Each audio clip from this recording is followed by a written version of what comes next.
Hi, I'm Jody Carnes, and we're here with Coach BJ for the Basketball Parents Journey podcast. And today we're talking about the Confidence Formula program. So the Confidence Formula started now 5 years ago, 2021. Coming out of COVID, we kind of developed this hybrid model of how to get more of our content into the player's brain when they're off the court, so that we do less talking on the court. And so it kind of evolved over a year more into 2021. And basically, it's our 12-week on-ramp for a player to go play high school basketball. So we're commonly working with seventh, eighth, ninth grade players that want to play varsity high school basketball someday and don't feel like they're on track to get there. And so this is kind of our way to hit the accelerator pedal and give them a big boost over 12 weeks. Great. And what inspired you to create this program? I guess really kind of trying to package everything that I know that helps a player kind of get to that high school level. And so like we had done before that kind of ad hoc one-on-one training for the most part. And, I would see a player over a year or more and still realize they had really big gaps in their knowledge. And so this was my way of kind of like, let's build a intentional, cohesive curriculum that takes you from A to Z over 12 weeks and really fill in all the knowledge gaps that most middle school players have, especially as they're trying to head toward high school. Can you tell me what concrete confidence is and how the Confidence Formula program helps build that? Concrete confidence is a term I developed again around the same timeline. I wrote a book called The Confidence Puzzle that has one of its first chapters is that title is concrete confidence. And I like to contrast that with what I call fluffy confidence, which is kind of like the self-esteem side of the culture around building confidence. And it's like, yay, Jody, go be your best self and believe in yourself. And, you'll win more games and perform better because I'm saying believe in yourself. And it's really like the players like giving you side eye. I don't trust myself one bit just based on you telling me to believe in myself. And so concrete confidence is really coming from certainty. So we built or I built a model at one point after the Maslow's hierarchy of needs. There's aggressiveness at the top where every coach and parent wants their player to get to, and then there's confidence they kind of know is necessary, but underneath both of those is just certainty. And so that's really where we spend most of our time in the confidence formula program is like we need certainty of decision making. Like in this game situation, these are your two best options, and this is how to decide. And then we need certainty in how to execute the skill. Like, okay, we decided to attack the basket and finish a layup. Now we need ball handling skills, finishing skills, footwork skills, hand technique to finish the ball around the basket, all that stacked up behind it so that we have certainty of decision and certainty of skill, and the outcome is then confidence. Can you give an example of how you would help a player? Let's say they were struggling with their shot. They have a great shot, but they get in a game scenario and they just freeze. Yeah. So I think again it comes down to decision making because it's a very common problem. Like we have a practice player that is really good at shooting, and in a game they can't hit the broadside of a barn or even get themselves to attempt a shot, right? It's like I made 50% in practice and I won't even try to attempt a shot in a game. And so again, we're commonly working from the context of the game situation and the decision that they need to make and connecting that back to the skill that they may already have. Like they're a really good shooter, and it's just kind of removing the obstacles or unleashing them from I have to evaluate seven different things before I decide if I'm actually the one who should shoot this right now. And we just say, shoot it first and drive it second. And if we set up the game context to practice it that way, it's like when the ball comes from the side, we call a swing pass, you should either shoot it or drive it away from that pass. And it's that simple. And we should shoot it first. So we talk about it as an on-off switch, kind of binary decision making is how I've come to talk about it. And so it should be shoot it always as your on switch and make the defender hand in your face trigger the flip of the switch and you're driving it. And when we simplify it that much and connect it to the game situation, then it actually translates to the game. And now they're comfortable. Like shooting is the right decision every time. If nobody's in my face, I should shoot it because I'm a good shooter. Right. And we commonly get them to talk about and think about themselves as an identity. Like, who are you when you catch a pass? Are you a shooter or are you a driver? Because the defense is going to play you differently based on that. And so always catch like a shooter, and then it becomes really easy. Like I'm a shooter, I shoot, I'm shooting, I already shot, and then defender's hands in my face, I'm driving. And Mhm. that simplicity allows for a lot of speed of decision making. So very common, I guess, outcome of that hesitation is they took 3 seconds to decide anything, and now they're never open. And Right, they might not realize that. The parent sees that. The player has no idea that they just killed their own opportunity because they waited 3 seconds while they're trying to evaluate everything and not make a mistake. And so right. simplifying that and speeding them up, like it's a 1 second decision and you're always open when you shoot it, just allows that advantage to be way better. And they're actually making more shots when they do take them because they don't have any inhibitions, anything in their way of making that clear choice to shoot. Right. So I know it can be hard for a player, like you said, to be able to know what they're doing without the advantage of maybe looking back at film. Mm. You integrate that into the confidence formula program, right? We do, yeah. So we've used a an app for a long time called Home Court, where we capture all of our workouts on video, and I've come to call it our practice database. Like it's always tough to explain to a parent, here's a new technology thing and what it's for. Like this is why it's actually useful. So the practice database, the way I explain it is like it's a log of every workout they've ever done with us. And so, compared to handing them a workout sheet and homework to go practice on their own, we say, go watch what you just did on camera and see yourself do it incorrectly and mess it up. See yourself do it correctly and remember what it felt like to do it correctly, and then go practice it that way on your own at home in your driveway. And that just is a massive level of reinforcement that most players miss because they never see themselves on camera, especially in a practice setting. They might see game film, but there's chaos and a lot of stuff happening in game. In practice, it's like I was doing the thing, I did it wrong, I fixed it, I did it right, and now I know that I know how to practice that going forward. It sounds like that's a good way to balance the on-court skills with the mental development of the game.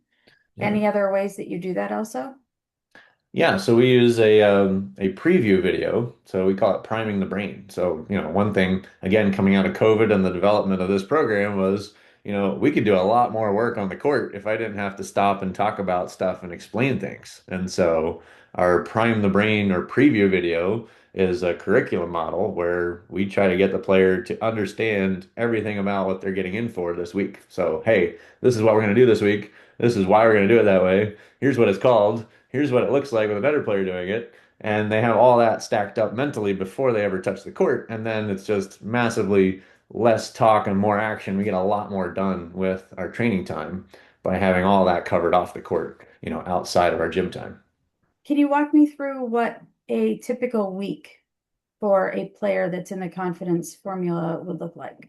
Yeah, so I like to call it 5 touch points. So we do the prime the brain, the preview video first. Let's say that's on a Monday. They come to the court on Tuesday and Thursday night to get 2 workouts with a group where we're commonly treating the first night as a breakdown night and the second night as a competition, but there's a lot of overlap between the two. We just try to get, game situation all the way down to individual skill and then stack that all the way back up to playing a game live again. And then we have the recording of what we did on the court that they can watch.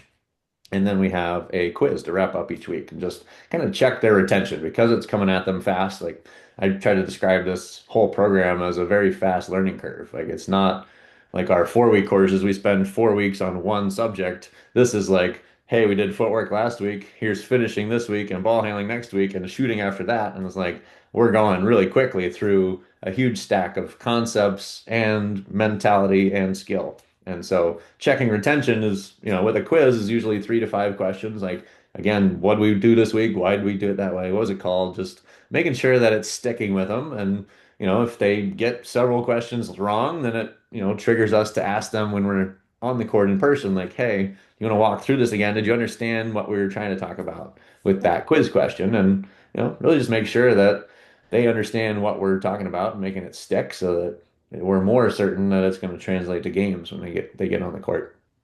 Okay. And it sounds like that those are all ways to keep the players fully engaged in the process, to make sure that they're developing in all areas.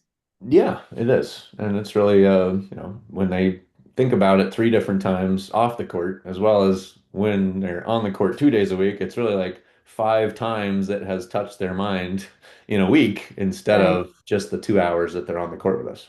What kind of progress do you typically see over that 12-week period?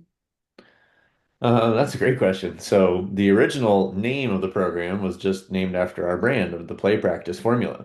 And after a year or two of feedback, we changed it to the confidence formula because that was what every parent pointed out. Like we thought we were teaching basketball, and the parents kept saying like their confidence just went through the roof, and they made captain of their team, and they're leading this whole group of high school girls now when they were at the end of the bench in seventh grade and not touching the ball. Like that sounds pretty good. I don't know how we actually brought that about. It's kind of like I think about confidence in general as an emergent property, right? It's like you can't put your finger on confidence. It's like comes from other things. So back to the certainty ideas, like we got certainty across these 12 different things and confidence happened out of that, right? So it's really like they're making quicker decisions. If we're getting to, really measurable things, they went from 3 seconds on every decision to 1 second. They went from only two possible ways to finish around the basket to about 15 ways to finish around the basket, right? They went from shooting maybe 15 to 17 foot range to shooting behind the 3-point line and making, 30% or more from 3-point line. They went from maybe traveling or being hesitant with footwork to never traveling and making really decisive attack moves to the basket. And, ball handling is a very common one. They went from not being a ball handler at all in their mind to actually leading their team and maybe taking the point guard role the next season they play in. And so it's kind of across the board, like there's results, different players get more improvement across different skills. But in general, it's like three or four things that just massively leveled up, and their thinking leveled up to where they're operating differently in a game as well as executing skills faster and better. How would parents and players know that this program would be the right fit for them? That's a great question. So typically, it's going to be a player that's at a seventh grade skill level or higher, and someone who is not yet finished their freshman year of high school. Right? So seventh to 10th grade is kind of our target. And there'll be some exceptions on the older side. Maybe they're a freshman that didn't make their freshman team and they're behind and they're going toward their sophomore year and they need help to try to enter high school. But most commonly it's seventh, eighth, ninth grade players that want to play high school basketball. And so, we've narrowed our niche over time to kind of target that because it's really where we see the biggest transformation happen is if they're in sixth grade or below, they haven't really played enough basketball or matured enough physically and mentally to really benefit from everything we're going to throw at them. And if they're in 10th grade, they think they've got it all figured out. They don't really need help. And so we can't really help them, even though they probably could use it. And then from there, we have a really deep diagnostic process that we do, a three-step evaluation. So we start with our confidence index, which I highly recommend everybody doing, even if you don't have a direct need or maybe want to train with us right now. It's like go self-assess your player's confidence. And then I'll walk them through like, how do you rate yourself in this skill? How do you rate yourself in this mentality? And like, how ready are you to play high school basketball kind of approach? And then we do a phone consult with a parent, just kind of capture the backstory. Like, hey, how old were they when they started playing basketball? What's their experience been through rec and travel and maybe middle school first year? And, what are they struggling with? And then we bring them into the court and do an evaluation. So we're actually physically measuring, okay, how good are you at ball handling? How good are you at finishing around the basket? What's your shooting look like? And what knowledge do you have of off-ball movement concepts? Like, just kind of calibrating that. And so we kind of really triangulate that with those three aspects of how they think about themselves, what the parent story is of the background, and where they're going, what they want to achieve, and then what we can physically measure. And by doing that, we can really certify, high level certainty for us, like, yes, this player is a good fit, and I think this would be the accelerator button the boost that they need if they really want to make their eighth grade or high school team, going into next year. Right.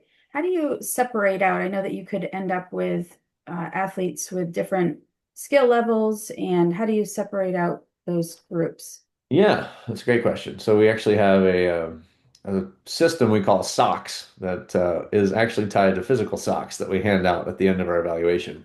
And it's really modeled after the black belt in karate idea, where you have belt colors, and so we have sock colors. And so my favorite thing about this is that we're separating skill from age. So it's not that you're in fifth grade and you're permanently stuck with your fifth grade class only playing there. It's like, well, you might be in fifth grade playing at a seventh grade level. Kind of like we talk about reading levels in school. If you're reading at a seventh grade level, we're going to give you more advanced books. So if you're playing at a seventh grade level, we're going to give you more advanced skills and concepts and programs. And so we will occasionally have players that are far outside of their age group, and it can go either way. We might have an eighth grader that's never touched a basketball, and he's operating at a third or fourth grade level. It's like, hey, we got to do some remedial work here, and like online one-on-one tutoring, like gets you up to your peers so you can keep going.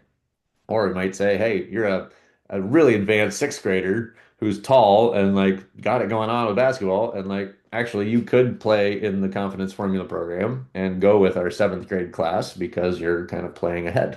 And so the evaluation process is really our method of calibrating that. It's like, hey, you are this old in this grade of school, but you're playing at whatever level compared to that. And so like we want to get you on track or ahead of time. And really the outcome we have is that instead of where most people would level up sock colors, a year at a time over 4 years to get to a varsity level high school, we're compressing that to about 2.5 years. So the end of seventh grade to the start of 10th grade is our goal to get you from wherever you are to varsity high school level. And, whether you're actively playing varsity minutes at that point or you're on the JV team and maybe sitting on the varsity bench, we want to get you ready by that point. And so Right, the SOC system is just our way of calibrating where your start point is and giving you some level up opportunities that you can measure your progress by over time without just saying, I'm a year older, I guess I'm an eighth grade level player, right? right, right. So what's the maximum number of players that you would have with the confidence formula program? We max it out at 12, and our favorite is really 6 to 8. I think 8 is our most common kind of average where we play a lot of 3-on-3. So having 8, maybe there's a player missing one night or the other.